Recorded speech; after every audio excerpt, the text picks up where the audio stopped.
I want to look at a specific model which I've been thinking about.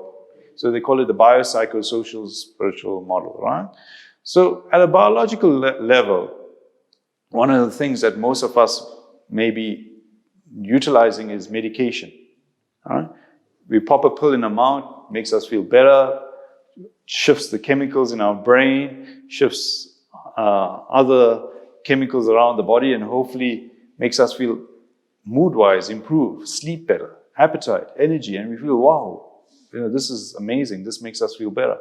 And as we experience with the pandemic, if someone says there's a pill you can take that will make sure you never get COVID, there'll be a cure, right? As much as we all will worry about the side effects and other things, conspiracy theories and whatever else about the vaccines that are out there, generally most people are taking the vaccines. Why? Because it's the easiest solution.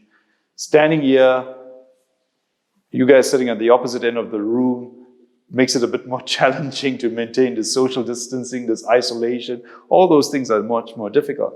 But at a biological level, taking medication is the easiest solution. Okay? So you got to stick to your biological program of treatment. Okay? So what I'm discussing here, in fact, is a program to help you in terms of your mental health treatment and approach, right? So biologically, that's one thing we can do, take medication. Then you get into the other so-called biological, or should I use the word physical ways of improving. And some of them you know, but geez, it means like getting up early in the morning and going for a run. Exercising. It gets the physical body going, it gets the cortisol's low, the stress levels lower, it hopefully gets all the feel-good dopamines and other factors going in our body. So exercise is important. They speak of yoga, meditation even. Even meditation in a way is a physical exercise because you got to sit in one spot. Some of us are like, need our cell phone with us all the time or some other physical material attribute. But just the fact that you're calming yourself down and being in one spot is one way of helping you. So that's the physical, the biological, where you shift your body. Sitting in one spot forces the body to calm down, not to be in this rat race, not to be in this fight, flight, fright mode all the time. So the biological shift in terms of who you are is fundamental to your improvement. Okay? The food we eat, the nutrition that we put in our body. Nowadays, if you Google it, there's anti-inflammatory diets. There's diets that will hopefully make you feel a bit more awake, all right? Because they say white carbohydrates make you feel sleepy, okay? Nowadays, we speak of complex versus simple carbohydrates. The need to take a balanced meal. We talk of becoming vegan or eating more vegetables generally to help us, right? So all these things, eating less processed food, all these things can assist you, all right? Because some of us know some of the processed foods of the past that were seen as okay, now are probably even declared illegal. And we wonder what substances they have, right? In it, like nowadays some might say, hey, take some CBD oil when you leave here, it's been legalized by government. As much as it may be legalized at a government level, it's not necessarily good for you at a medical level. All right? So you need to look at your biological and your physical body. And generally, what we've done prior to coming in here, and this is very important, you've generally lived physically to excess. We've taken too much alcohol, vices, and if we're not into that, we bought too much stuff we don't need, clothes. We generally live physically to excess because why? We want to appease ourselves, but you realize it only impacts superficially. All right? You know this. Just if you take a young child, as much as they get that amazing toy or car, remote control car that they've always wanted, gives them pleasure for half an hour, one day. You're lucky if it's still lasting.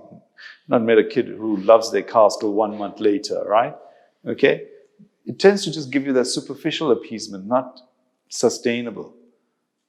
That takes us to the next level, which is the psychological, or I'll use another word, the mind, or at the mental state. Now, this is very important because, again, you are more than a physical being, you're also a mental being. And at a mental level, we are wanting generally to satisfy the mind. And how do you satisfy the mind? The mind responds to logic and rationality.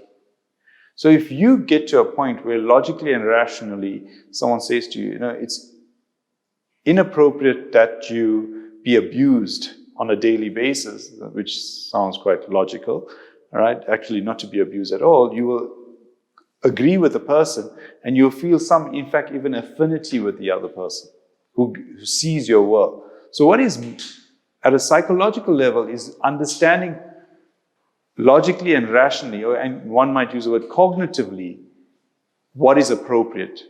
And what we generally seek at a mental level is an agreement. And in order to have an agreement, that means I meet you where you are at. So there's an equal meeting of minds. And we generally do this. Perchance we go outside and sit and have a coffee break.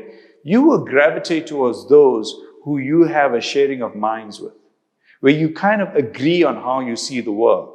So you're wearing a football scarf. So if there's a football match going on with the team you support, and you will gravitate towards a table that shares, yay, that team must win. Okay? And hopefully it doesn't turn into a huge disagreement and the other guys must sit on the other table, right? And that's what we do. Okay? We seek agreement. When you have a dispute in terms of a relationship and you find out your partner's cheating on you, you may phone your best friend and say, geez, my partner cheated on you. And hopefully they agree with you that that guy is an idiot or something to that point, right? Be a bit of a challenge if they say, well, yeah, I know this because he cheated on you with me. May create huge disagreement, right? And that's going to be loss of the friendship. Because in fact, friendship is about a meeting of minds where we agree. And that generally, interestingly, is equal. Whereas, as we said, the physical is excessive, right? But something interesting, as much as there's a meeting of minds, be wary. You know this. As much as your psychologist, your psychiatrist, your family agrees with you, it doesn't leave you necessarily feeling good inside. It may make you feel good for that moment, Even if his mother, that guy cheated on you, or she cheated on you, if their mom even agreed with you, it still doesn't make you feel good inside. Why? Because you are more than just a physical and mental person. You are more than your body and your mind. Because at some level, sadly, there's this thing called emotions. And emotion says, in spite of that guy being an absolute idiot, right? Even Dr. Phil, whoever it is on radio or TV, said, leave him. That emotion says, but I still love him or her. And that's the problem, and no one seems to address that. Your bartender that I hope you don't go back to the bar again, that kind of gave you life advice and said, just get out of it. Friends, guys usually say, just leave it. But you know that emotion is the challenging part. And that's where it takes us to the next level. And something interesting about emotion, and that's where it's biopsychosocial. So social is at more at an emotional level. When you engage socially, it's emotionally. All right? It's feelings. And that's a deeper level. And if I had to ask you a question, generally, some of us will be in relationships, have been in relationships. And at some level, if you had been in a relationship, might be obvious, did you get enough love? Or is your current partner, I'm sure we all might feel they can improve on the type of love they give us, right? Like maybe cook better, or we need to provide better, or the other way around, vice versa, right? We always feel we do not get enough love. Even as siblings, sometimes you'll hear mom saying something in favor of, not necessarily, just because of that, saying something to one sibling. And even at 5, the other sibling will jump up and say, wait a minute, but I also did this, because they all want more love. You and I, the whole world needs more love. And as much as you're getting it, it ain't enough. Right? The world can still improve. In fact, if you look at it, it's always less there. But the solution, or not the solution, what we need to do is recognize that love is necessary, the connection. By the way, you're not going to get it. You're not going to get enough love. The only way it works is you and I have to give love. By giving love, you get enough love. That means what you're doing is nurturing the love within you. You're building it up so your cup overflows to excess. What we're doing is eventually go in with depleted cups, and everyone has to kind of fill it. And there's like a sink, it kind of drops out the bottom. Right? We never get enough love. But the best is to give love. The most amazing person in the room, the most brightest person, the one that we kind of get drawn towards, I've heard of this word being used, radiance, is a person who asks how you're doing, looks into your eyes, connects with you, gives love. and kind of leaves you with a powerful impact. And that's what we need to recognize. Shift from a net taker to a net giver. Leave this planet as a net giver. We tend to be net takers. And why? Because we come from spaces of scarcity. We feel there's not enough. And yes, your physical circumstances, the world, your country might suggest there's not much. But if you start giving, you're tapping into an infinite reservoir that's there to give. And that needs to be part of your plan. So it's, as we did address, it's the biopsychosocial, and you may say, wait a minute, what about the social? So as much as you give to others, you give to the community, you give to the society. And then you're not asking what others can do for you, you're asking what you can do for others. All right? And then you will learn as you embark on this journey, things like boundaries, where you're giving, and you're giving into a abyss that has no end. And you will have to learn these lessons, because you recognize where some people are just also net takers. And you learn, and you will become aware, as much as you don't say, I will react because you're being negative, as we spoke about, but I will respond.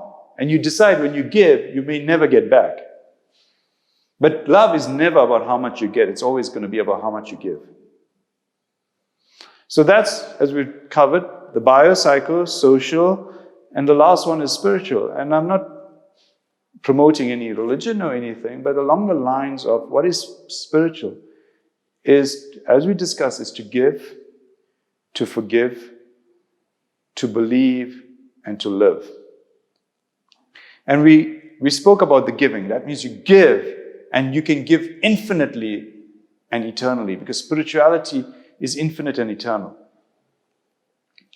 And the other thing we need to do, and we spoke about it, the resentment, the anger, the bitterness you and I feel. You can wait till your dying day, and the people that you're angry with may never change. You have to forgive. Why do you have to forgive? Is to set yourself free. By forgiving, you're not making them part of your world. It doesn't mean, though, that you go back into an abusive relationship, I've forgiven you, and you get punched in the face again. Is you're aware of how the world operates, and you take the appropriate measures to deal with the world. So you forgive is fundamental, because then you set yourself free of all that baggage we were talking of. And you may say then, what about that word believe? How does that fit in? Something very interesting. Remember when we discussed the mind, it was logical and rational. So some of us, as we did at school, learned certain experiments, and it was logical and rational proof. When we did the maths theorem, it was a logical and rational proof. Tomorrow, as to what's going to happen, we have no logical and rational proof of what's going to happen. In fact, if we have to do a maths theorem for tomorrow, it is complete uncertainty, insecurity, complete unknown. No one can determine what's going to happen tomorrow. But if you operate just within your mind in the known, then you're operating in a very small world, because then you don't know what's tomorrow, the day after, and forever. Then you have to deal with the unknown. And you and I want to achieve things tomorrow, right? We want to do things. We want to be successful. We want to be sober. We want to be healthy. We want to take part in Ironmans. We want to do things. We want to grow a family. You have to have a belief, a faith, a conviction, which in actually talking about it is actually illogical and irrational. How dare you decide what you're going to do tomorrow, because we have no clue. What you and I are doing, as much as we claim not to, you have to have an element of faith, conviction, hope, and belief.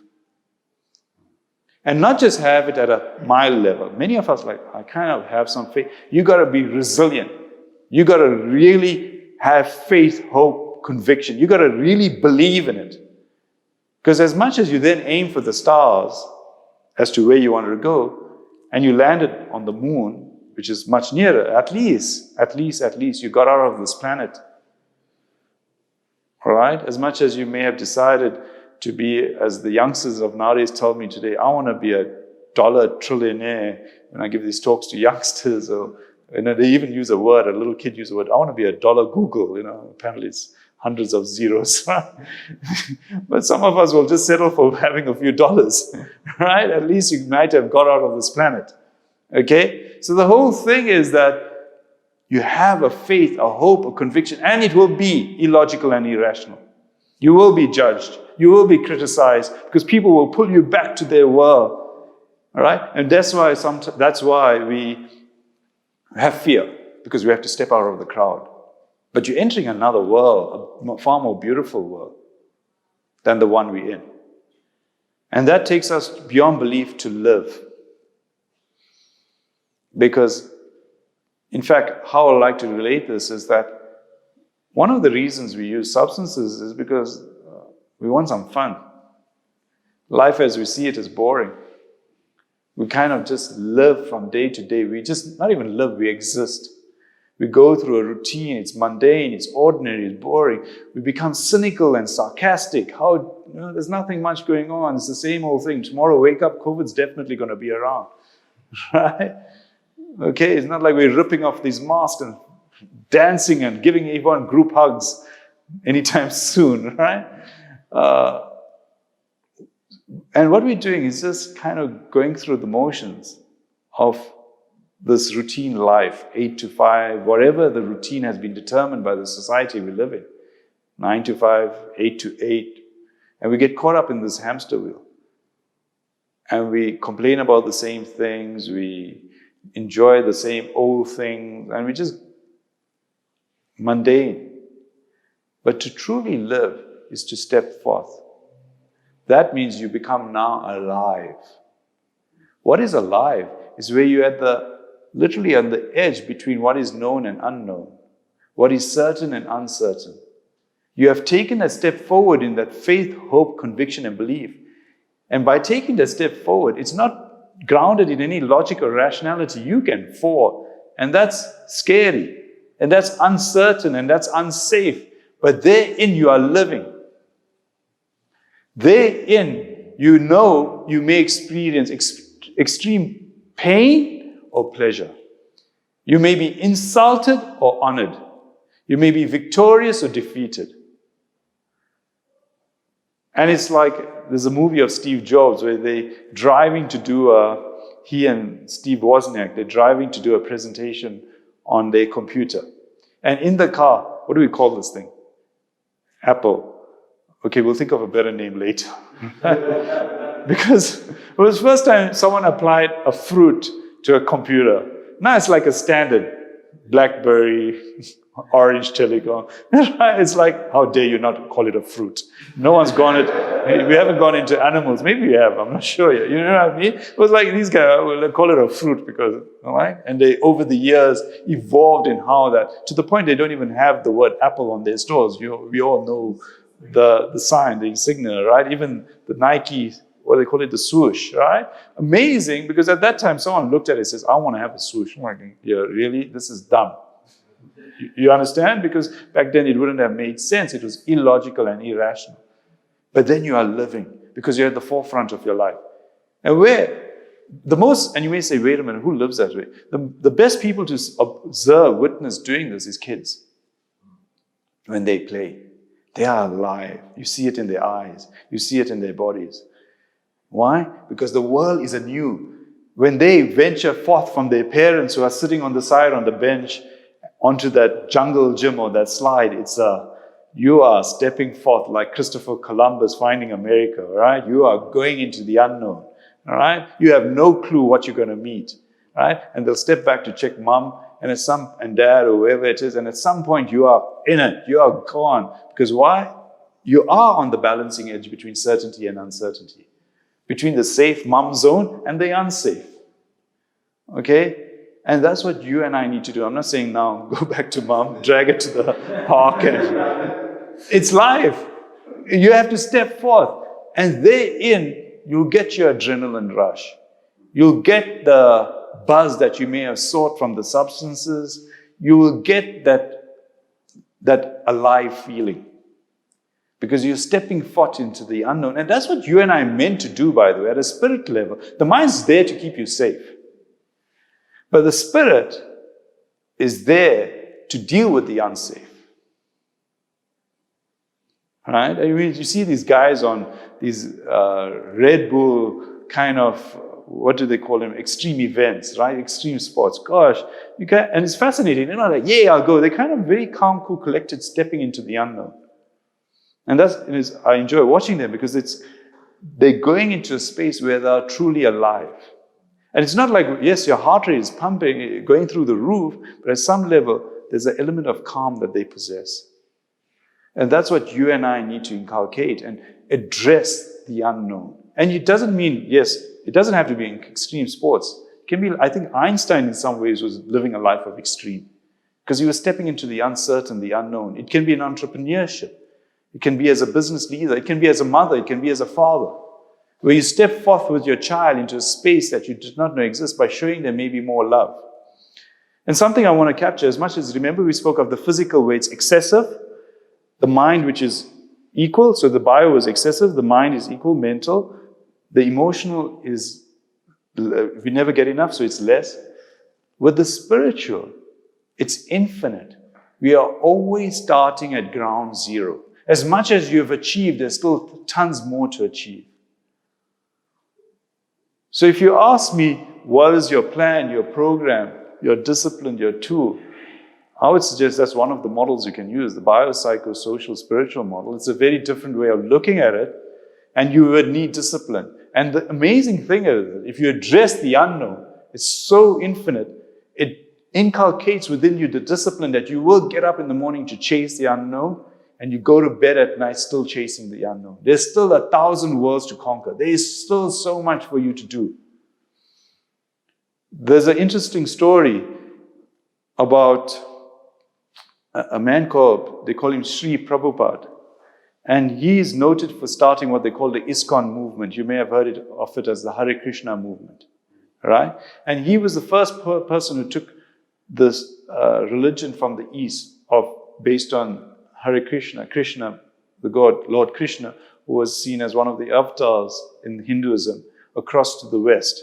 And maybe he took it at the right time during the 1970s, and interesting videos and footage of him, doing this. There's something interesting about his life in the pursuit of something uncertain and unknown, that on the day he left Earth, he was still translating the scriptures from its ancient languages of Sanskrit into English.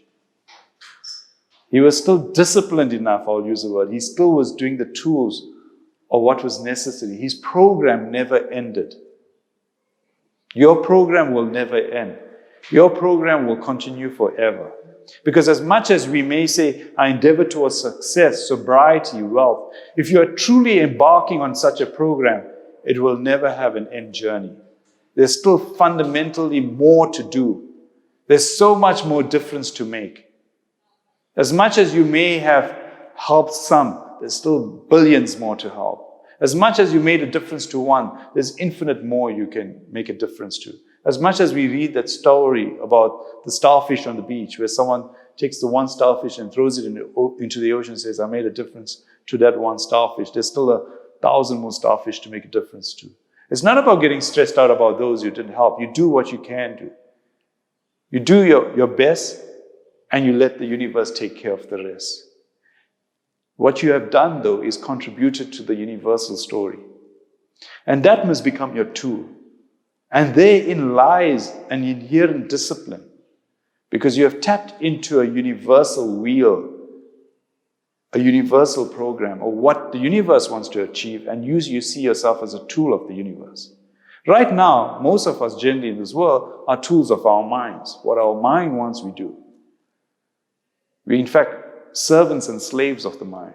The mind was meant to be a tool, was supposed to be our slave, not we a slave of the mind. Because at some level the mind rewards us with food, water, clothing, makes us feel all right through our senses. We think this is all there is to life. But to truly be alive, we have to live all four components. We use the physical, the mental, and the emotional to serve something more. And therein we feel complete, feel adequate, beyond the whole, in fact.